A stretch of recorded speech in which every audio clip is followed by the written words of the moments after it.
Hello, boys and girls. Today we're moving on to lesson number 5, why we have rules and laws.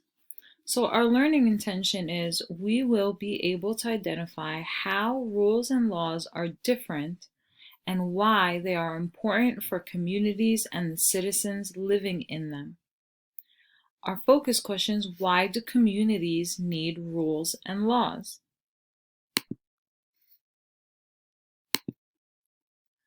So we discussed before that we are part of different communities. We are part of our neighborhood community, and we are part of our school community. And in our neighborhoods, we have laws that we and our families have to follow. Like when we drive a car in our community, there are laws we have to follow. Like throwing away our garbage. There are laws we have to follow for throwing away our garbage. And if we don't follow those laws, we will have consequences.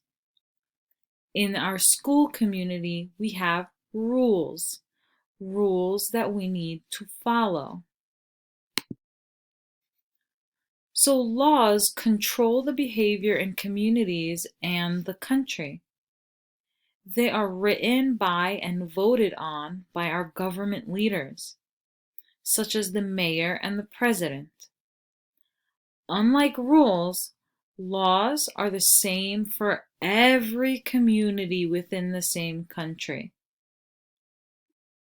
So this is telling us that laws are the same for everyone, but rules change from place to place. So I think in our school, we might have a rule that another school will not have. A consequence is a punishment that you receive for breaking a rule or a law. Rules guide behavior in families, games, schools, or other organizations.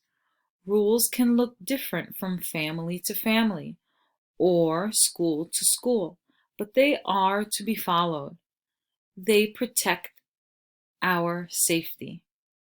So earlier I talked about rules might be different from one school to another. For example, at PS 160, we have a rule that we have to follow to wear a uniform. Not every school has that rule. In our families, we have different rules that we have to follow for our families. For example, in one family, the rule might be no TV after 7 p.m. In another family, they may have a different kind of rule to follow. And rules, even though they have to be followed, they don't have the same kind of punishment and consequences as laws do. For example, if I break the law and I cross the red light with my car, I will get a consequence will be a ticket that I have to pay. Rules in school and at home help us keep our families safe, and we don't usually have to pay as a consequence, but we might get punishment like staying in our room, not being able to play on the iPad. There are consequences for breaking rules and laws. So I want you to think about, what kind of rules do we have in our school? What would be a consequence or a punishment if you did not follow the rules in our school? So let's think of some rules. What are some rules that we have in our class?